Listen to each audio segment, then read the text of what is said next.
Hello everybody, we return with an addition to our LTM's tier list. This time we're going to be adding in the LTMs from the Genlock update. We got 7 of them.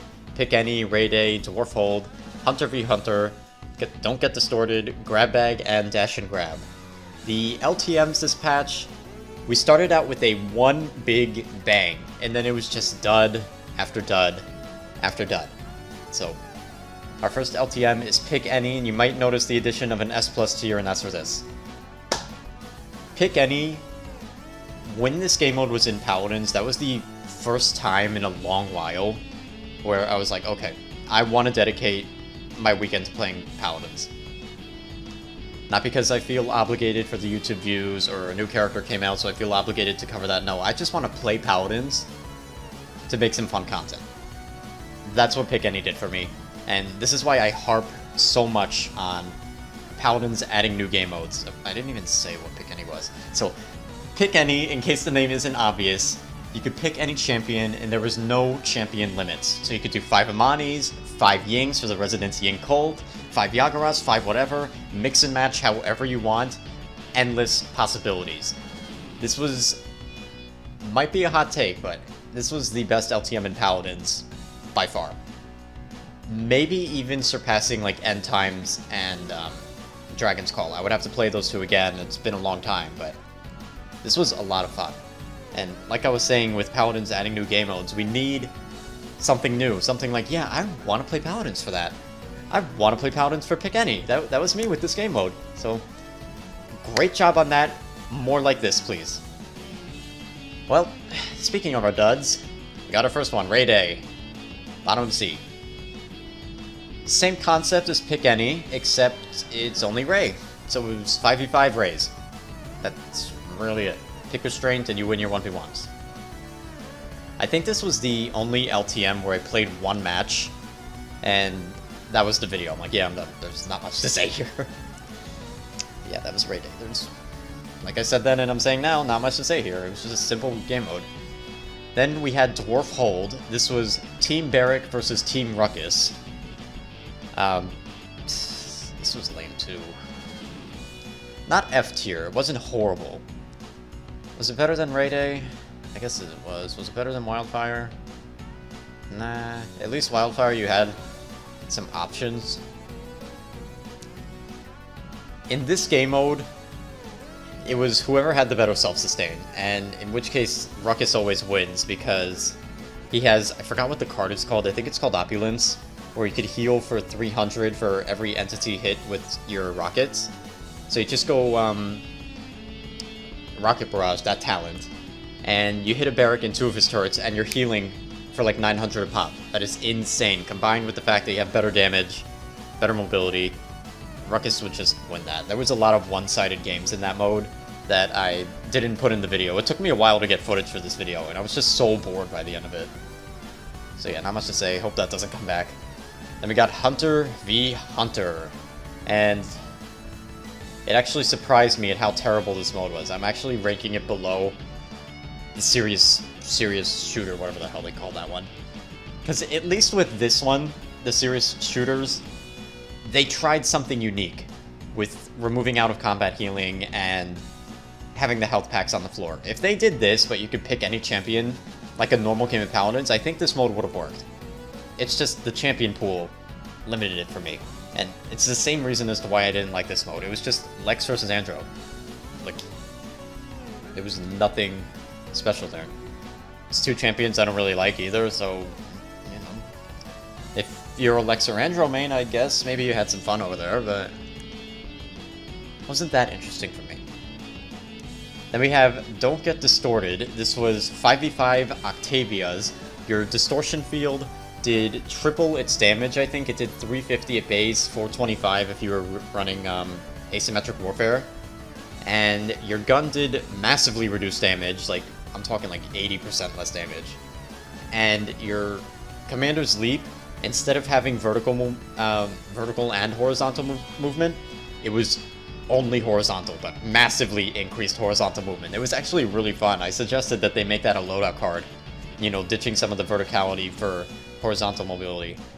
I actually kind of like this one. It wasn't like super crazy. I'm not sitting up at night being like, oh, I miss Don't Get Distorted. That was a lot of fun, but I did enjoy myself with it. I liked Octavia's Commander's Leap. It was a fun take. It had a purpose. Like, the game modes down here, they don't have any purpose. Even Leaping Dead, like, I'll keep it up here, because there's more fun champions, but from Leaping Dead down, all these game modes have no purpose. Like, there's no gimmick with them. It's just X character versus Y character, or X characters versus Y characters. There's no substance there. At least with this, it's Octavia versus Octavia, yes, but it's like, instead of just shooting, which is what Octavia normally does, you're encouraged to use your distortion field for your damage, and for that reason, I'm gonna put it middle of B tier. I think aerial acrobatics was better. I called this aerial assault last video, which that's a Ruckus talent, not the name of the LTM, but I liked this one a little bit better, but Don't Get Distorted, it was pretty fun. I know a lot of people in the comments said they didn't like this one, but maybe I'm of a unpopular opinion there. Then we had the probably my buggiest experience in Paladins yet. That was the Grab Bag LTM. And with this LTM, basically the game would choose what champion you play. That's it. Including debug champions. So, in my first game, I had an invisible Victor on the enemy team. That was fun. On my third game, I played as a, like, beta testing Cassie. I had less damage, less health. I had the default announcer pack, the woo-hoo. I had that. It was just a mess. The only thing that made this game mode interesting was playing as debug characters, but that just shows how they didn't playtest this. And in the end, it just looks really lazy. So, would I... And even then, the concept, like, you don't get to pick your champion. I mean... I'm gonna put it...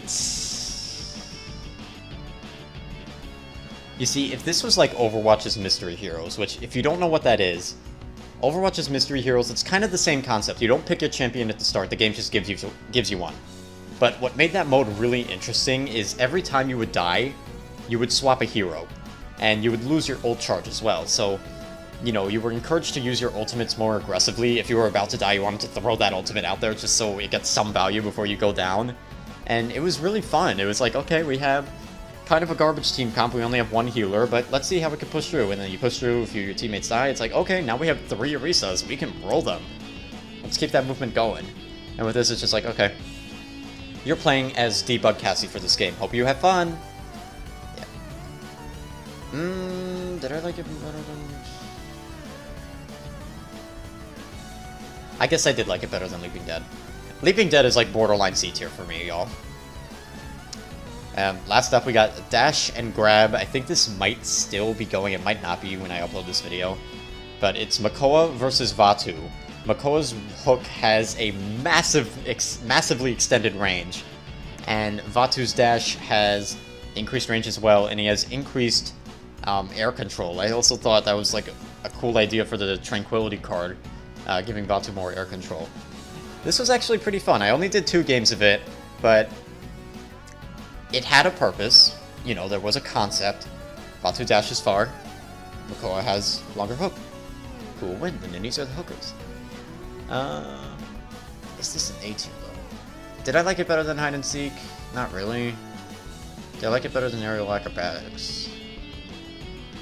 Not really. Did I like it better than Don't Get Distorted? Definitely. So yeah, that's my continuation of the LTM's tier list. I will have it linked in the pinned comment below if you want to make your own. Like I said, we had one really strong banger with Pick Any, and then after that it was just like... We had a few okay ones, like Dash and Grab and Don't Get Distorted were okay. Grab Bag was really only interesting for the... Dang, now I kind of want to put it below Leaping Dead. I think if it wasn't so buggy, it would have been fine, but there was, besides playing as those buggy characters, there was like nothing interesting about this. Alright, so let me see. We have Pick Any, Knock Knock from the last patch, Bunker Buster from the last patch, Hide and Seek from the last patch, Aerial Acrobatics from the last patch, Dash and Grab from here, don't get distorted, Grab Bag, Leaping Dead from the last patch, Target Practice, Wildfire, Dwarf Hold, Ray Day, Serious Shooter, Hunter v Hunter. Yeah, you know what? I think I'm good with this list. Let me know what you guys think down below. If you want to make your own list, you're welcome to. You could tweet it to me, share it with your friends, whatever you want to do. And I hope you all enjoyed the video, and peace!